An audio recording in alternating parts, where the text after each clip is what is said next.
On this episode, we'll discuss the removal of a large number of Age of Sigmar models, and how profit incentive is degrading gaming, and whether there's anything we can do about it.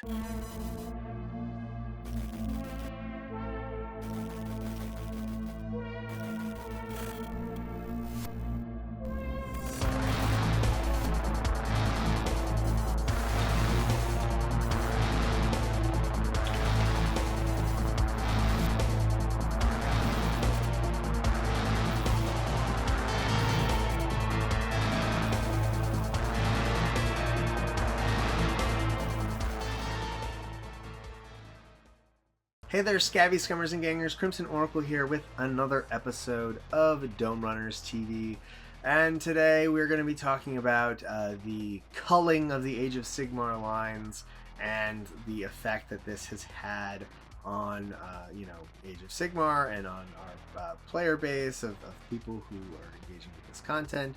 And of course, how I think that has negative impacts on gamers as a whole, and why I think that this fits with a general trend that financialization has sort of foisted on us over time. So obviously, just to start off with, it was announced on Warhammer Community a few days ago that Games Workshop is going to be taking a hatchet to a large portion of the Age of Sigmar range. Now, as you can see, they put up an article about what's leaving the Warhammer Age of Sigmar range. We see that with the launch of the new version of Age of Sigmar, they're going to be taking a hatchet to a bunch of the Stormcast Eternals range. They are completely eliminating the Beasts of Chaos from Age of Sigmar. Obviously, they will be pushing them into Legends, which is a weird and complicated thing that I don't fully know what to think about the Legends process. There's a tendency with Legends rules to be stripped of a lot of the interesting things that make them fun to play. So of course it's rather difficult to to say that that's sufficient to make up for the loss of the faction in match play. And then the thing that really gets me, the thing that really kind of sticks in my craw, other than the fact that I have this big Beastman army, is that they are also getting rid of a ton of Warcry gangs that are in the Slaves of Darkness range, and they will not be selling them anymore, and they will be put into Legends, and that really sucks because these are some of the best models that in the entire company's list of products, and they're just going to be gone. So starting with the the Stormcast Eternals, it is the older models for a lot of things. Some of these will be getting new models, so you'll still be able to play with them, but I have to assume that a lot of them will be gone forever, and I feel like stuff like Aventus Firestrike and a few of these other ones are, they're not that old. I remember when a lot of these models came out, and they still look fine, and they're just sort of getting rid of them, and I think that's silly. If they're replacing them, fine, whatever. Models get replaced all the time. That's not a big deal. But like Age of Sigmar hasn't been around that long to be like just taking a serious chunk of the models and just getting rid of them altogether is really frustrating. They're getting rid of a bunch of Skaven, but we are also aware that new Skaven models are coming, so we'll see which ones will get new minis or replacements that you can proxy them as. But this is it's still frustrating. That said, I think that a lot of these models will come back with the old world in time. Not now. Obviously, the Skaven are not a big part of the current old world, but GW never gives up on an opportunity to sell old models at current prices. So I think that there's a chance that we'll see them down the road. And then a bunch of the Bone Splitters models are going to be gotten rid of. Obviously, in fact, it's the entire Bone Splitters sub-faction. And this is one of those things where it's like if you put the time and energy and effort into collecting these, it's kind of a slap in the face to have them just sort of cast aside. And then the real pain starts when we get down here to Slaves of Darkness. I mean, Horns of Hashut came out less than 2 years ago. Tarantula's Brood is not that old. Then a bunch of these are the original launch models that came out with Warcry, and they're absolutely fantastic and incredible models, and I think they look better than a lot of the minis that have been released for Warcry since. So, the Scions of the Flame, I think, is easily some of the best models that GW has ever done.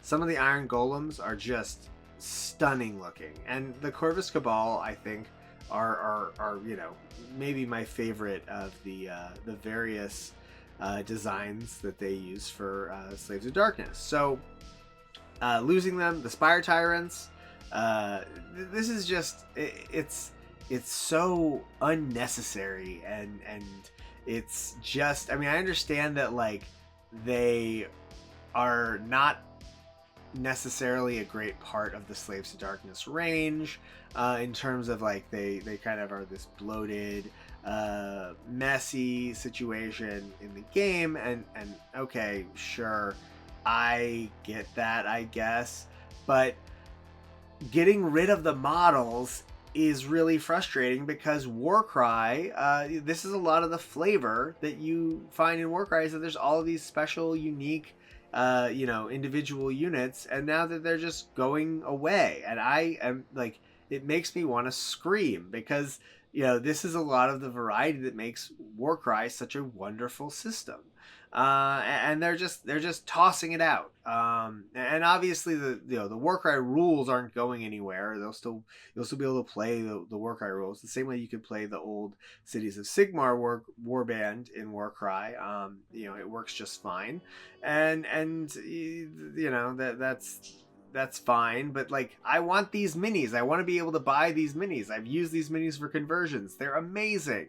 And we're just having to say goodbye to them simply because they're trying to trim back the range, and it just seems so short-sighted. And then, the Beasts of Chaos. This is sort of a separate problem. The Beasts of Chaos are a wonderful range, if a little bit long in the tooth. We know that they're going to be coming out with rules for them in Warhammer, the Old World, or whatever they're calling it. But losing them from Age of Sigmar really frustrates me, because Age of Sigmar is based around the Mortal Realms, where the Beastmen are the true children of chaos, and they were the original inhabitants of the Mortal Realms, and they're just going to be poof, gone from the setting. Are you kidding me? They're so core to the story of this, this whole process by which the humans have sort of tried to take back the lands from the forces of chaos, or to sort of colonize the lands, and the Beastmen were the people they're displacing, and obviously it's Age of Sigmar, so the Beastmen are sort of mustache twirlingly evil, but the truth is that they're being pushed out of their homes, and it's reasonable that the Beastmen are angry and want to fight back, even if the way that takes form is a little bit messy and harsh and violent. But these are integral to the background, and yet they will not be part of the tabletop game going forward, and that is just bizarre. And I don't understand why they did it, other than the fact that they're just trying to have as few SKUs as possible, have as little warehouse space as possible taken up by these units. And then a bunch of other older models are also getting shunted into Legends. The Branch Wraith, I understand, the Saurus and Valkia and Skyla. Yeah, those are resin models. I understand that they don't want to keep making them. But like the Mistweaver is like the only Shadow Elf model that we actually have, and they're just poof, gone. And it's just, so what this process is, what this is called, enshittification. It's the process by which you take something that you grew off the backs of your user base, and you make it worse and worse for them in order to make as much money as possible. And I think that we are seeing how that plays out in a lot of different ways, and we're going to talk about that now. Now, you may have heard of enshittification before. It is a term coined by the writer Cory Doctorow, who you may know from, I mentioned in my copyright video and in a few others. And I think is a really important thinker on the topic of sort of the impact of markets and financialization on people. And the ways that the process of embracing markets and financializing companies tends to have negative side effects for the end user. So enshittification is kind of the ultimate distillation of this sort of reality that I think a lot of us realize exists, that as companies are forced to increase their revenue more and more, increase their profits more and more, we wind up with these decisions being made that are not in anyone's best interest. And so the most obvious examples that enshittification that we have for enshittification is these various tech companies. They start out trying to get as many consumers as possible, trying to get a large network, trying to grow their user base. And by doing that, they're trying to offer the best service possible. But over time, they eventually get a lot of investors who are helping to kind of fund the company as they're getting spooled up. And then those investors want to take their payday and cash out. And the way that they do that is through an initial public offering, where they will take the company to a stock market, they will parcel out a portion of the shares, and they will sell them to the public for the first time.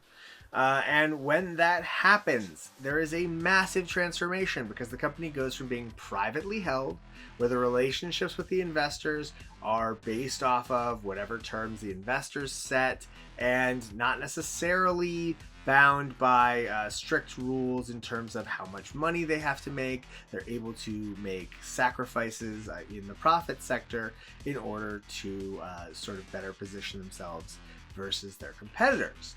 But as soon as you IPO, you have to be trying to maximize the value of their shares of your company.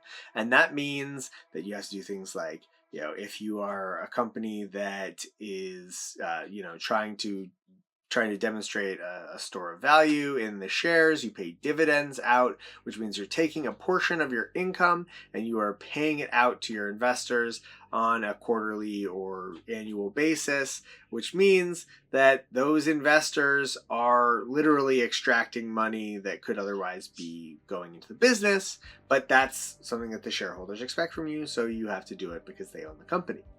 The other thing is that it means that you, because of this, fiduciary duty, you have to try to maximize your income. And that means a lot of, negative knock-on effects for the end user, because these services have to they have to introduce more advertising. They have to try to court, new markets, or otherwise figure out ways to grow constantly. And this is a problem with, with capitalism that no one has figured out really any kind of solution for. We don't have a way to balance this with the fact that there are negative externalities that come from this drive to make as much money as possible. So, you are potentially cutting off your nose to, profit your face, which is great in the short term, but long term, it might not be as good for your investors. And we can see how different companies sort of handle it. Amazon managed to get, the word lucky is probably not the right word for it, because they were very aggressive in finding and entering new fields. So they were bound to strike gold eventually. But what Amazon found that really took them to the stratosphere was to lean into cloud computing, where they make a ton of money through services, through servers, through all of that stuff. And it has allowed them to continue to use loss leading as a way to gain market share in their other industries that they operate in, which is why their audiobooks are so affordable in a lot of cases. It's why the company is able to have such such low margins for the Amazon.com storefront. They are planning on, in the long run, taking over as much of those industries as possible. And once they have a dominant share, then they can jack prices up as much as they need to. And we see that, with companies like Uber, where suddenly ordering something from Uber Eats is crazy expensive. You're getting hit with all of these extra costs, and that's because Uber was originally heavily subsidized by investors, but once they went public, suddenly it was a big deal for them to try to rein that in and make as much money as possible. And the thing that is interesting about this is that it's obviously not limited to just online startups that this process affects. So, for example, Boeing, this company who has a long and storied history of making airplanes, they have enshittified their production process through cutting as many corners as possible, trying to maximize shareholder gain, and suddenly airplanes have doors flying off of them and all kinds of malfunctions that could have been prevented. That would involve spending more money, making less profit, and that is not what the investors demand. And so, you can see with Boeing the way that this sort of push-pull, this back and forth of, we want to make as much money as possible. Oh, wait, we've hurt our product quality. Well, we got to increase our product quality. Well, now we're not making as much money. And so there's sort of this back and forth process, right? And we are witnessing the downsides of that now as, the airline industry sort of reels from the effects that, serving shareholders has had on this major player. And of course, obviously, since I'm talking about this, the main area where I'm interested in the effects of enshittification is on gaming. Now, we've seen it obviously in video games that you have this increasing focus on monetization, where they're trying to extract as much value as possible out of every customer. Every game has to have this long tail where it's making tons of money, where they are able to, hit you with microtransactions, with season passes. Everything is, software as a service. Instead of just you buy a game, it's like you buy this game and then you're going to be paying for it in various ways for the foreseeable future. And people don't like it. Obviously this is something that has stirred up a lot of negativity among end users. But because the company answers to the shareholders and not to the end users, ultimately it doesn't stop them from engaging in the kind of behavior and the kind of design choices that lead people to become frustrated. And in fact, I find it difficult to even sort of get into gaming when, you're like, oh, okay, well, I'll get this game. And it's like, how many expansions are there? Like, what do I need to actually play? What do I actually need to sort of enjoy this? And it's confusing and it's end user hostile. And it's not obviously just the video game space where we see this. We see a very similar process with the tabletop game companies, especially the biggest ones. The ones who are kind of trying to break more into the wargaming market, like Asmodee, they're not engaged in it as much. They will, of course, do things to try to maximize the amount of income that they're getting. But they are primarily concerned with getting, once again, that market share before they get to the point where they start to crank up the revenue dial. But the big players, established players, people like, obviously, Hasbro's Wizards of the Coast and Games Workshop. So Wizards is a very obvious example. You've seen them try to change the D&D open license so that they can try to make as much money as possible off of the third-party creators who, again, they're already profiting off of, but they just want to increase that and to the point where they can maximize it. And then you also see it with, these the choices that they make about Magic the Gathering, where Magic is essentially this game system where they are forcing you to engage with planned obsolescence.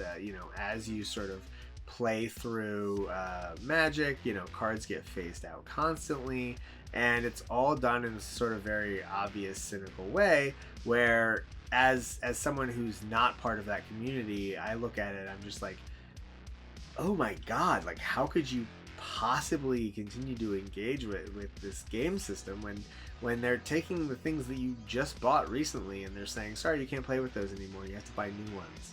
And I know that there's like cycles or whatever, and I don't like fully engage with any of the Magic stuff, so I don't claim to be an expert on this, but it is a problem that I think that infects a lot of the different products that Wizards of the Coast works on. And then from there, of course, Games Workshop, we can see, is constantly trying to come up with ways to make as much money as possible. Obviously, we see price increases. That's a major one, and the price increases are frustrating, and they just, they really pushed a lot of their products to the point where they are becoming unaffordable. If you look at the Kill Team boxes from a year and a half ago versus the ones they put out now, they're similar in price, but they don't come with an entire table's worth of terrain anymore. And it's like, I don't understand what the long-term plan is here, and maybe there isn't one, but I really wish GW wasn't doing this, because while I don't personally really like the current edition of Age of Sigmar, I think that dropping support for models that you sold so recently, that were put out so recently, just shows that this company is not committed to the sort of long-term support of these products. And it's a major investment of money and time to buy and build and paint and commit to playing with models in wargaming. And like, while I can understand that like they don't want to maintain this giant product range at all times, and I think that there are that there is a case at times for cutting back what they're selling.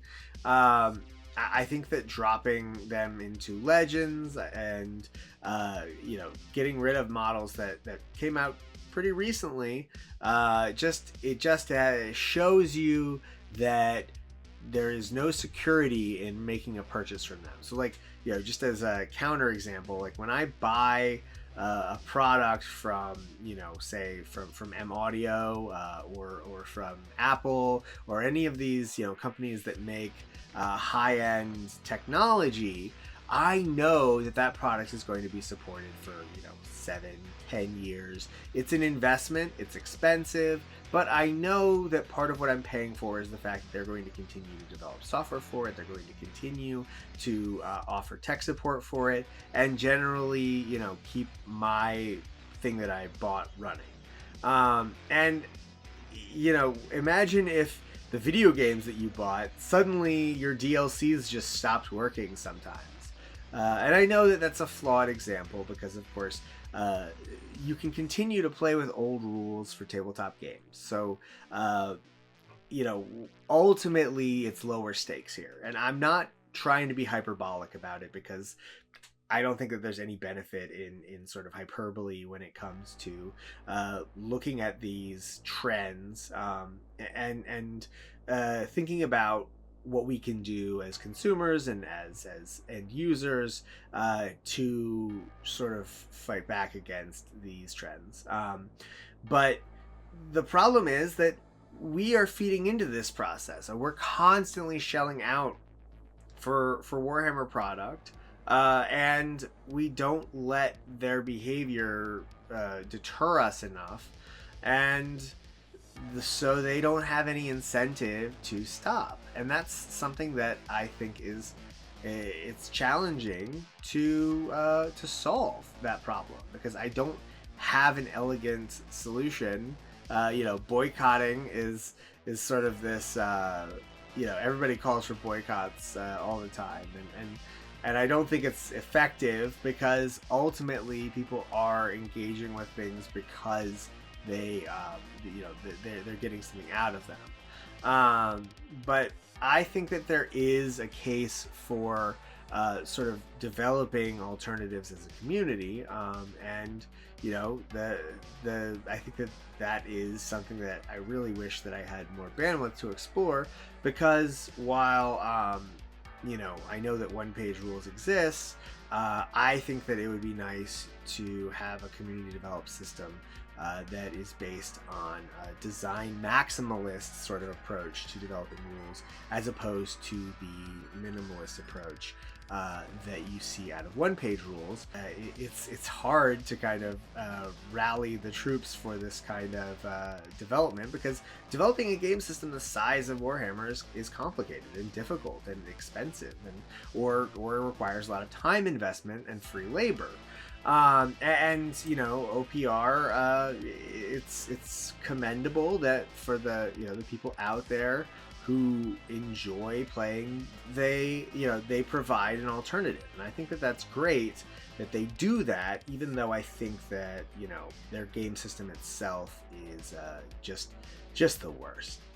So you're probably thinking like, okay, Eleanor, you have complained about capitalism endlessly.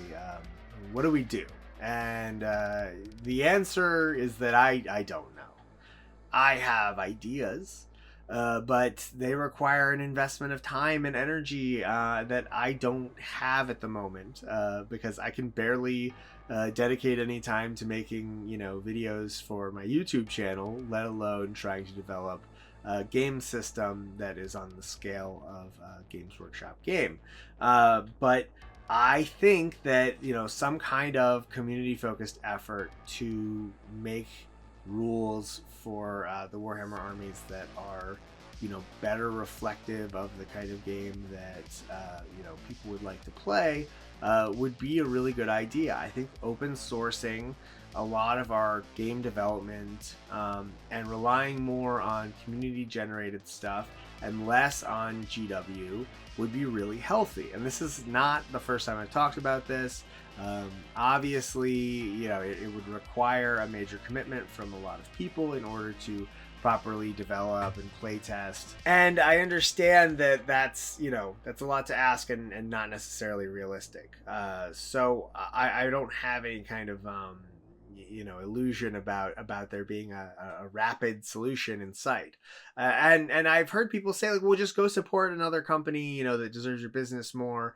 And while I don't disagree, I think that there are a lot of wonderful companies out there who do deserve you to give them attention. A lot of wonderful 3D sculptors who are making great models that are worth, you know, 3D printing. And a lot of developers making really great games that don't get enough attention. So yes, obviously fully on board with that conceptually, not against exploring other options. But the fact is that Warhammer is popular because it's Warhammer. It's not just that it's a tabletop game and it's the one where you can most easily find other players. It's the Chaos Gods. It's, you know, the people who are super into, you know, the various Space Marine chapters, and like they really like their chapter a lot. It's the people who are really committed to their, you know, their sort of like Eldar background. All of those things are unique to the setting, and you can't just, you know, sort of take your love of that and transpose it onto, you know, some other system.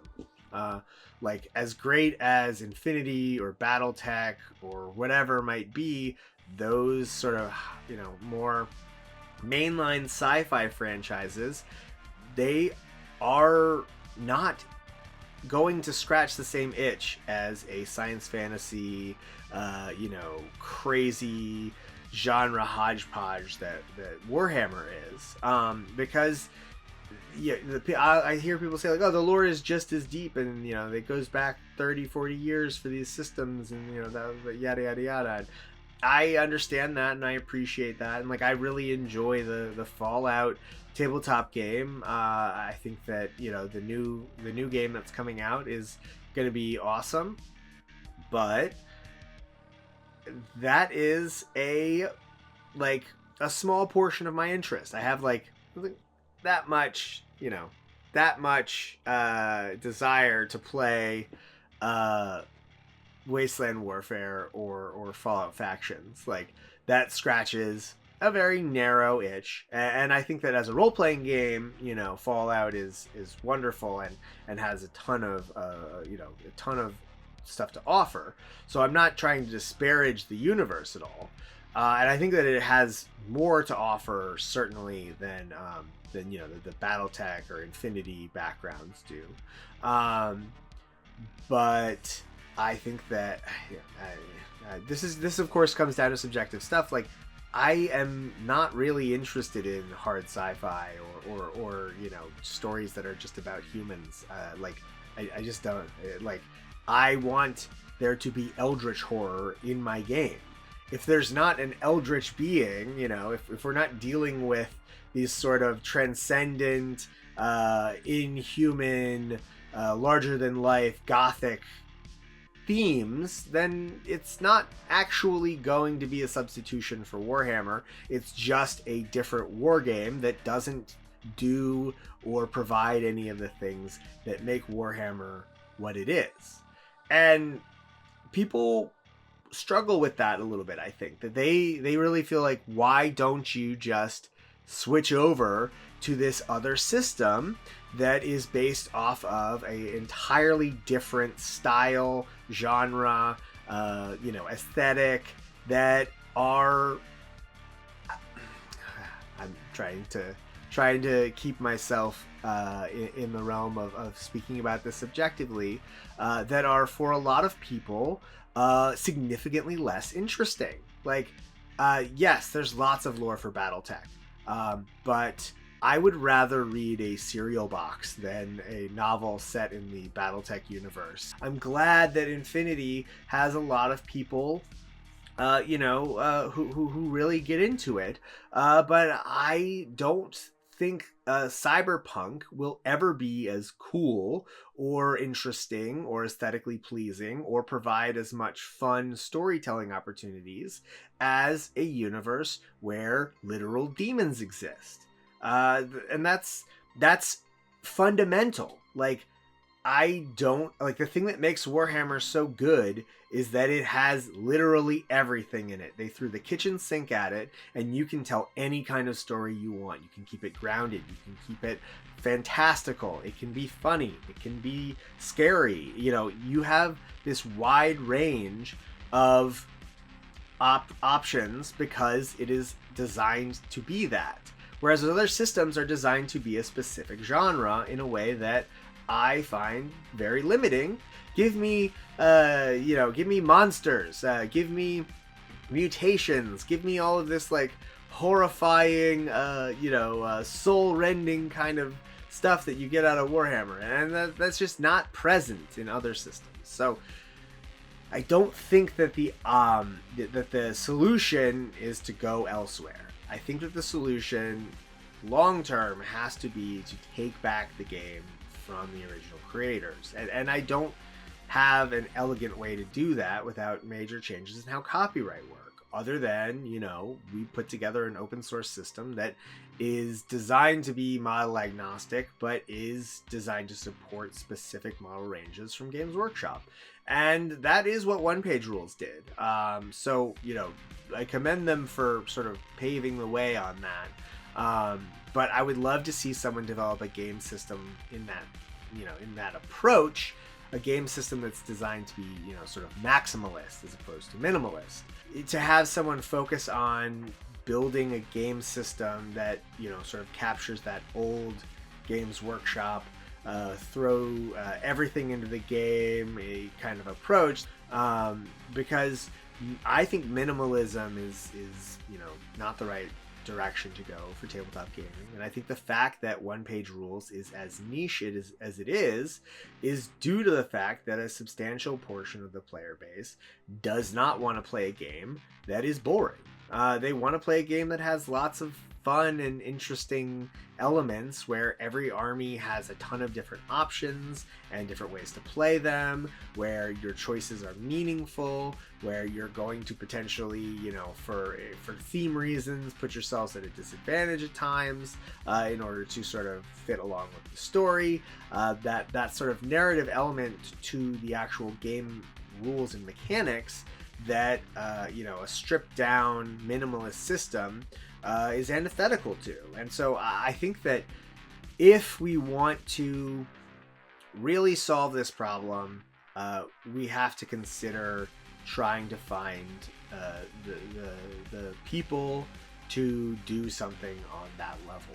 And I think it's complicated because, I think that there would be a lot of disagreement about how far to go into it. And I think that, using an existing framework, like something like, Planet 28 or Rampart or whatever, I think that there is the potential there for, or Rampant or whatever. I think there's the potential there for getting a game that is, that is capable of better representing the 40K game and Age of Sigmar through a group of developers. But I think that, taking that sort of open source, everybody has access to these rules.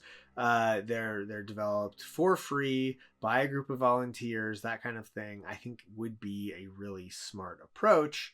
I just don't know if the will exists and the people with the time and energy exists to make it happen.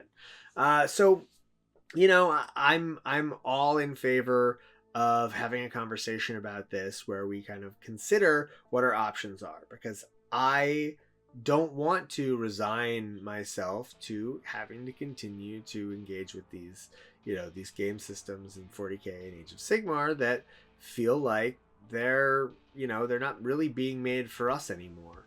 They're being made so that Games Workshop can make the line go up. And am not interested or invested in their line going up. I'm interested and invested in having the most compelling game system for telling the stories that I want to tell as possible. So I would love to hear your suggestions and your experiences with other game systems. If you know of any open source or Creative Commons licensed gaming projects that are already out there, please share them with me. I would love to hear about what's already going on out there. Maybe connect with some of those developers, because I think that there's a lot of opportunity in this sort of negative experience that a lot of people are having, where you're having to kind of confront the fact that the company that you have been investing thousands and thousands of dollars into their products is just not that into you, and really cares more about making their shareholders happy than making sure that you are enjoying your game. And that is kind of where I conclude this thought process, because I don't have a simple, easy way to get to fix this. We're gonna have to commit to doing something different, and I don't know what that involves. I don't know how we get there, but I think that we as a community should be considering how we can, sort of remove Games Workshop from the process. And I've been on this kind of beat for a while now, because I think that they have a tendency to do stuff in a way that really hurts their customers. And you can see it with stuff like the Necromunda. The game badly needs an application that has all of the rules indexed with hot linking and all that stuff. And there was a group of people developing a website that had all of that stuff, and I won't say the URL. I think it got taken down. I haven't looked, but it's such a necessary thing, and they refuse to do it. And because they own the game, no one else can do it either. So we're all stuck with this subpar experience because of the way that they have this sort of stranglehold on the game system, that we are all sort of at their whims in terms of what can and can't be done to fix and update how we interface with their game. And I think, like, truly, Games Workshop is often really behind the eight ball in terms of providing the best experience for their customers. And how do we fix that? How do we get around that? I don't know. I wish that I had a magic solution, but we are going to have to think about it as a community. So leave a comment with any alternate game systems that you think sort of scratch the itch or can literally be used as a substitution for your for Age of Sigmar and for 40K. Any open source gaming, tabletop gaming projects that you're aware of, and if anyone's interested in maybe at some point doing a game jam where we try to knock out a new system, I would be open to potentially doing that over the summer or something like that, because I think that there is a lot to be said for the community sort of taking control of different elements of the process. And if we put out something that doesn't use any of the copyrighted terms, and just sort of keeps it vague, then we would have a real opportunity to make something that is longer lasting and has everyone's best interest in mind, as opposed to just a group of large institutions that have a lot of shares and are expecting major dividends from Games Workshop. So that's where I'm at. That's about where I end.